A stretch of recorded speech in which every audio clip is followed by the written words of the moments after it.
And this guy's a special man. He's definitely the best dressed man in the room. Matt the Monk Baillie.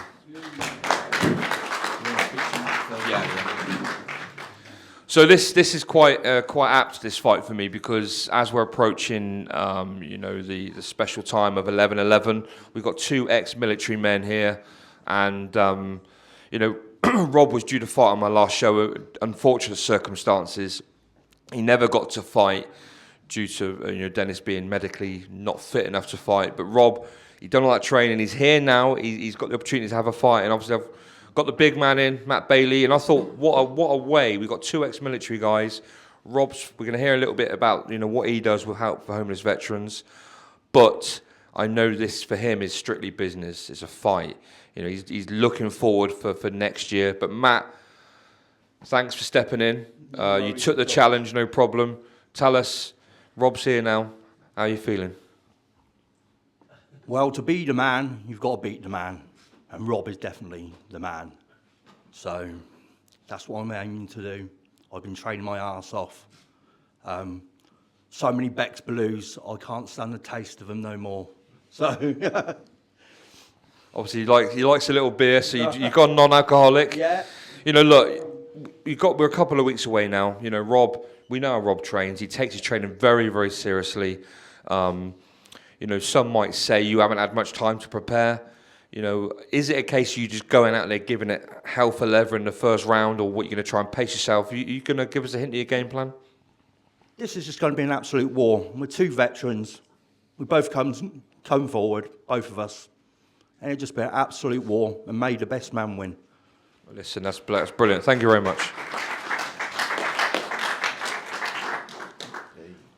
Right, Robert, as Rich said earlier, you must be so happy to get the chance to get straight back in, because it must have been so frustrating for you. It was no one's fault, but two opponents through injury pulling out. It must be great to be able to get straight back in there and maybe get some of that frustration out.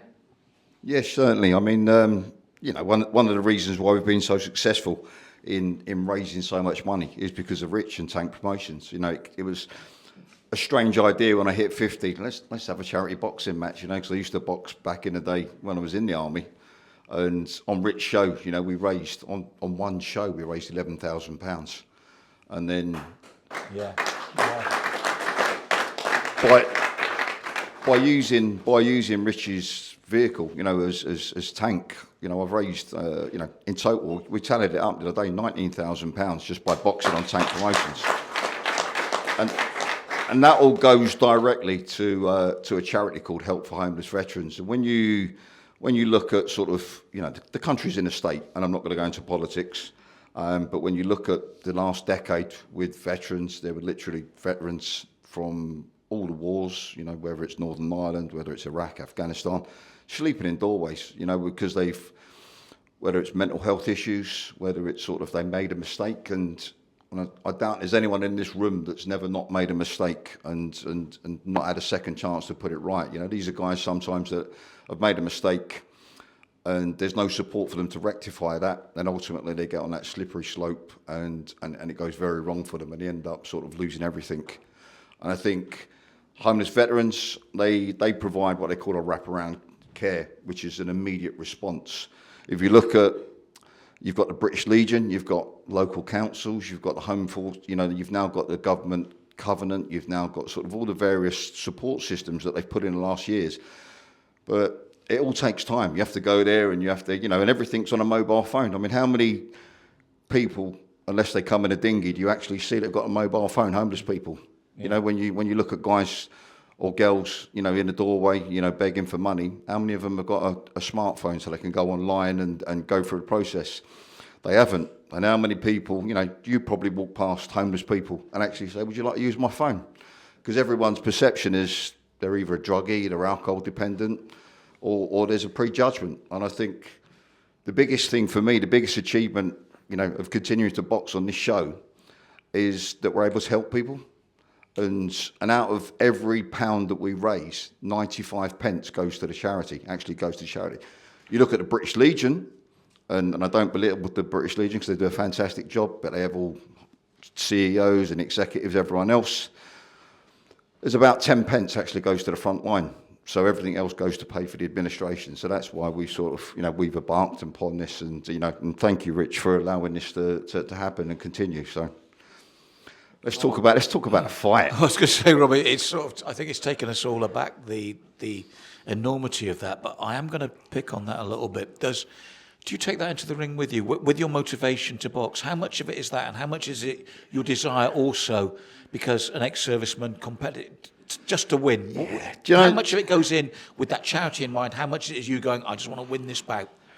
I think, at my young spring age, I look at tasks, I look at challenges to keep me sort of mentally fit and physically fit. I think, obviously, originally, I was going to fight, Danny Humphries is here. We're going to have the fight with Danny, which would probably be the toughest fight of my life, without a doubt, because Danny's an awesome boxer. Unfortunately, Danny taking training serious, obviously ended up with broken ribs. Dennis, is another, the guy's amazing. He put so much time into his local community boxing. Dennis stepped in and unfortunately had some serious, on the night, I was peeved off, as probably Tank would probably play testament. But when you look at this, it's a hobby. It is a hobby. It's a serious hobby. But ultimately, if you are real, with something else, going on other than the flu, we're looking to bang 10 bells of crap out of each other, and I think, the mood, the zone, for me, because the boxing's helped me over the last, I think Tank knows my personal circumstances over the last sort of 6 months. I lost my father 6 weeks before the fight. Used the energy of the fight as a focus. So I was more than focused for the fight with Dennis.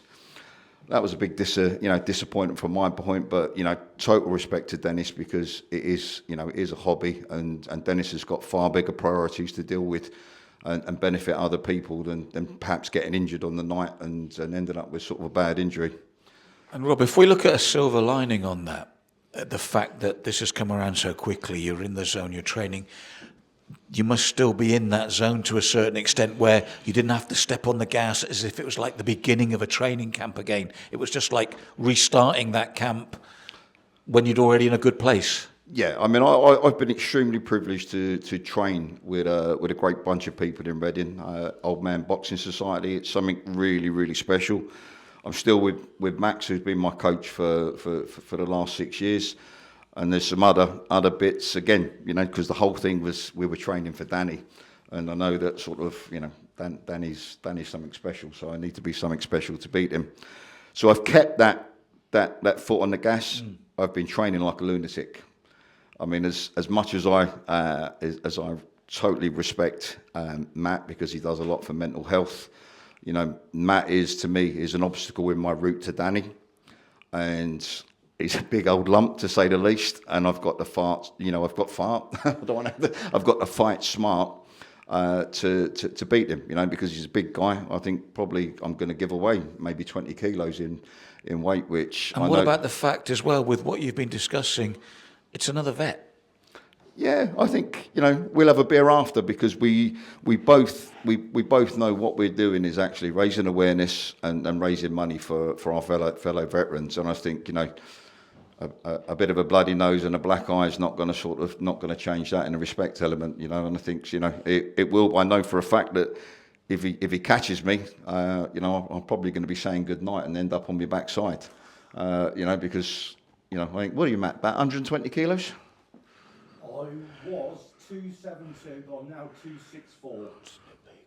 Still big, yeah. I mean, it's still. Yeah. I mean, my calculation's about 4 stone heavier, I think, than because I've been trimming down to come down to cruiser in the new year, part of the plan. But it will be a good fight, to say the least. It will be a good fight, Rob, and there's nothing but respect between both of us, and I'm honoured to fight you. So. It will be, in your words, it will be a war, and it'll be entertaining for everyone, for sure. Well, ladies and gentlemen, you know that sometimes I like a joke and a kid about, but after what I've listened on this one, I think the term on this bout is respect. I think this is incredible. So please, for both these men, this is superb. Cheers, man. Harry and Connor, yeah. Sorry, lad. Both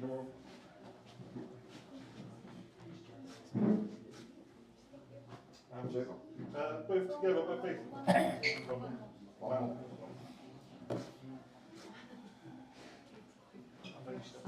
Both facing towards this camera first. That's okay. Arms up.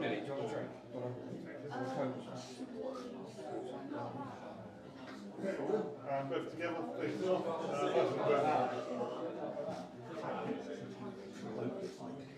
No, that's... Well, yeah, don't worry, yeah.